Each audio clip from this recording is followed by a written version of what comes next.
जादुई सोने की अंगूठी। गोपाल बहुत ही गरीब व्यक्ति है।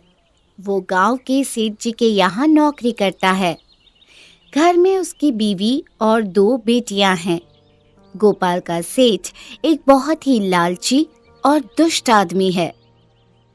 गोपाल दिन रात मेहनत करता है, परंतु सेठ उसको बहुत थोड़े से ही पैसे देता है, जिससे कि गोपाल का घर भी ठीक से नहीं चल पाता। गोपाल की पत्नी रमा चिंतित रहती है कि उसकी बेटियां बड़ी हो रही हैं।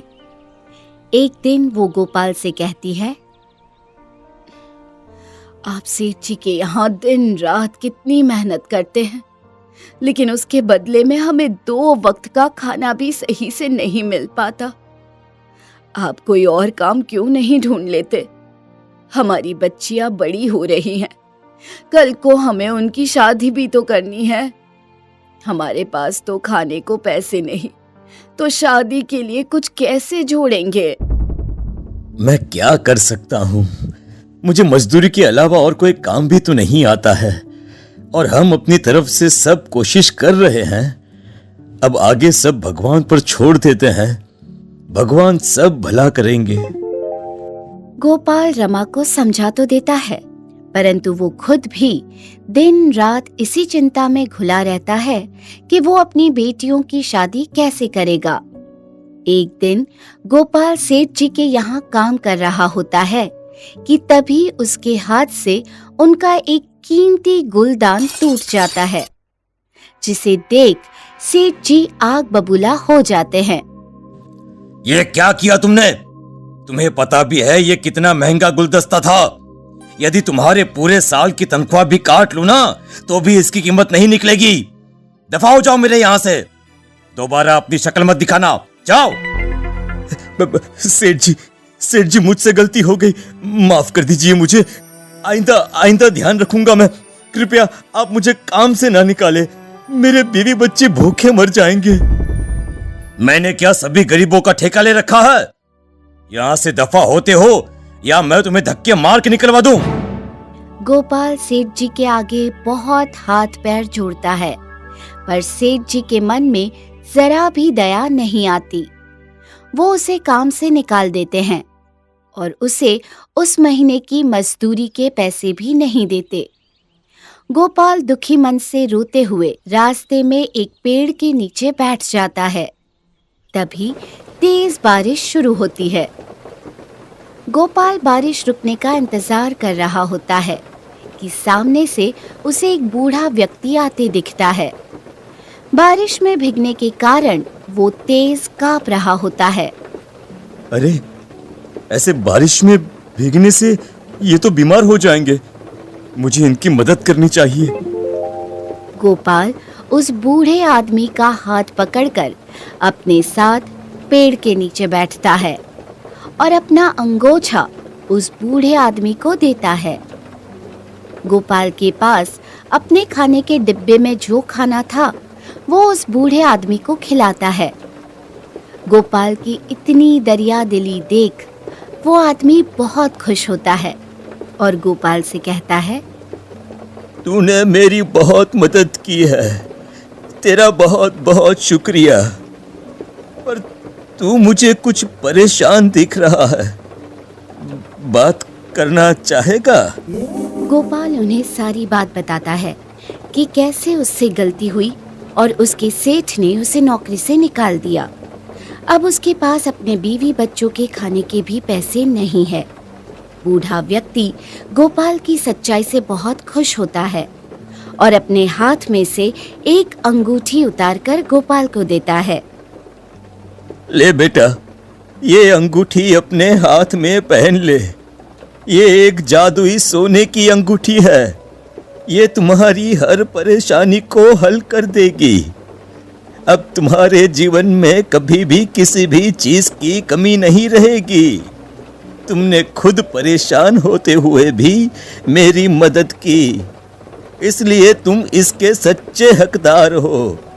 पर एक बात याद रखना, कभी भी इसका गलत इस्तेमाल ना करना, वरना इसकी जादुई शक्ति समाप्त हो जाएगी।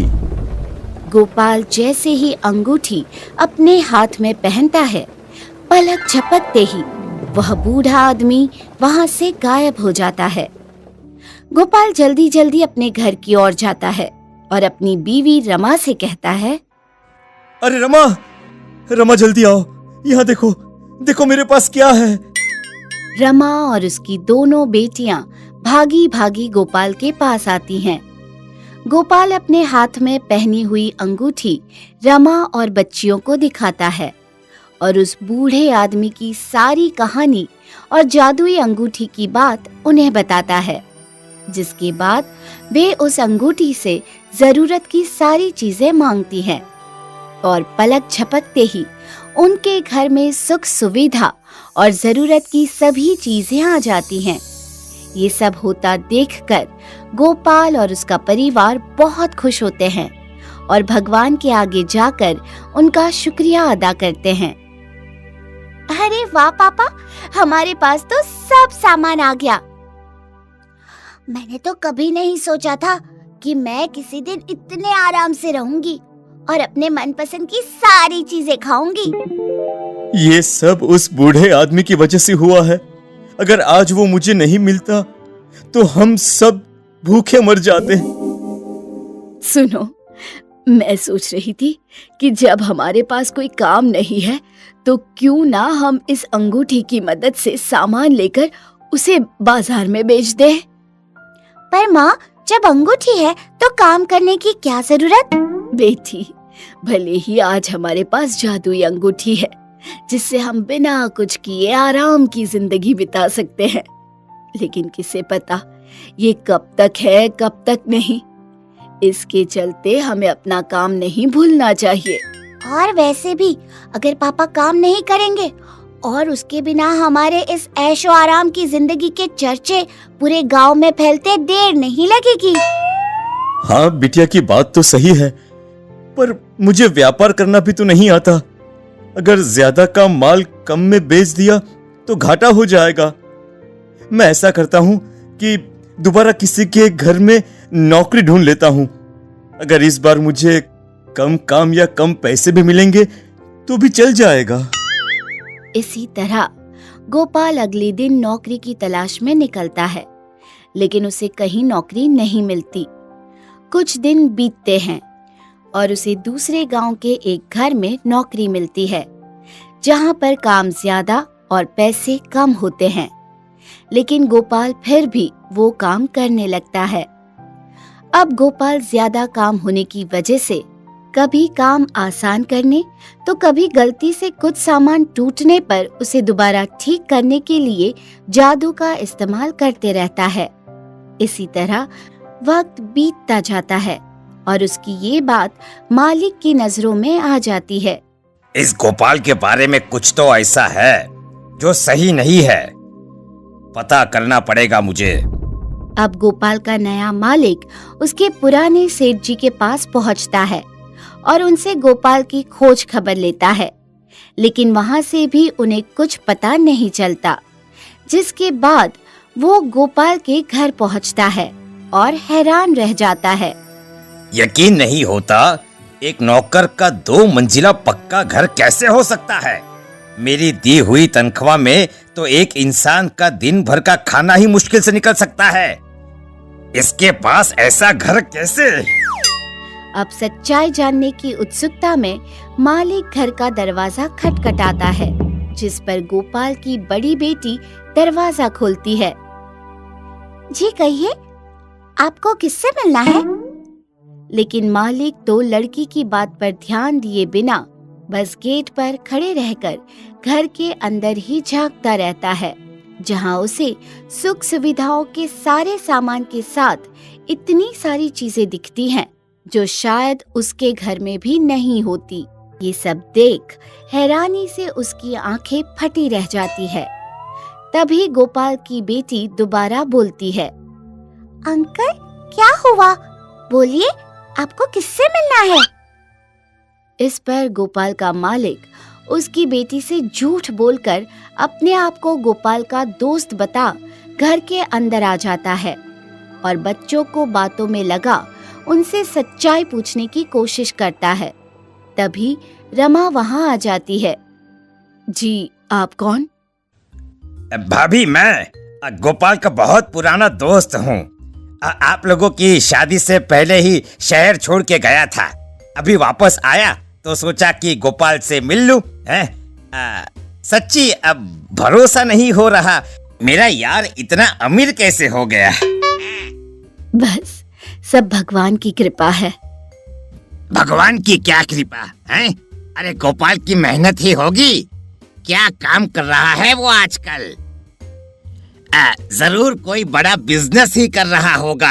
अरे भाई, तभी तो ऐसा घर और ऐशो आराम से रह रहा है ना? इस पर घर में कोई उसकी बात का जवाब नहीं देता और सब बस गोपाल का दोस्त समझ उसकी सेवा में लग जाते हैं। दोपहर से शाम होती है और गोपाल भी घर वापस आता है और जैसे ही वो वहां अपने मालिक को बैठा देखता है तो हैरान ही रह जाता है। मालिक, आप यहाँ कैसे? गोपाल की बात सुन उसके घर वाले भी हैरानी से उन दोनों को देखने लगते हैं। तो गोपाल जी, आप हैं यहाँ के बड़े बिजनेसमैन जो मेरे घर नौकरी करते हो, हैं? अरे मुझे तो पहले से ही शक हो गया था कि कुछ तो गड़बड़ है, और अब तुम्हारा घर देखकर यकीन हो गया है कि तुम पक्के चोर हो, तुम चोरी करते हो। अरे नहीं मालिक, मैंने आज तक अपनी पूरी जिंदगी में कभी भी चोरी नहीं की है। अच्छा, चोरी नहीं की तो क्या ये सब ऐशो आराम जादू से मिल गया है? तुम रुको, मैं अभी पुलिस को बुलाता हूँ, फिर तुम्हारी सच्चाई सबके सामने आ जाएगी। पुलिस का नाम सुनते ही गोपाल के सारे घर वाले डर जाते हैं और डर की वजह से हड़बड़ाहट में अपने पापा को बचाने के लिए छोटी बेटी जादू वाली बात उसके मालिक को बता देती है, जिसे सुन मालिक उसकी जादुई अंगूठी छीन लेता है। नहीं मालिक, ऐसा अनर्थ मत कीजिए, कृपया इसे वापस कर दीजिए। अरे अंगूठी ही तो मेरे परिवार के जीवन का सहारा बना हुआ है। ऐसी महंगी और कीमती चीज अमीरों के पास अच्छी लगती है, तुम जैसे नौकर के पास नहीं। ऐसा बोल मालिक वो अंगूठी लेकर वहां से चला जाता है। अरे अब क्या होगा? अब हम सब कैसे रहेंगे? अब फिक्र मत करो, हमारे पास अभी कुछ समय के लिए सारी जरूरत की चीजें हैं और उसके बाद के लिए मेरे पास एक व्यापार की योजना है। बहुत हो गया दूसरों के यहाँ नौकरी करना, अब हम अपना काम करेंगे। जहाँ एक तरफ अंगूठी जाने के बाद भी गोपाल के घर वाले काम करने की सोच रहे होते हैं, वहीं दूसरी तरफ मालिक जादुई अंगूठी की लालच में सब काम बंद कर बस जादुई सोने की अंगूठी से अपने पैसे बढ़ाने और ज्यादा अमीर होने जैसी चीजें मांगता है, जिस पर उसकी लालच के चलते अंगूठी का जादू खत्म होता है। लेकिन साथ ही आखिर में अंगूठी उसके पास जो पहले से होता है वो सब भी गायब कर देती है।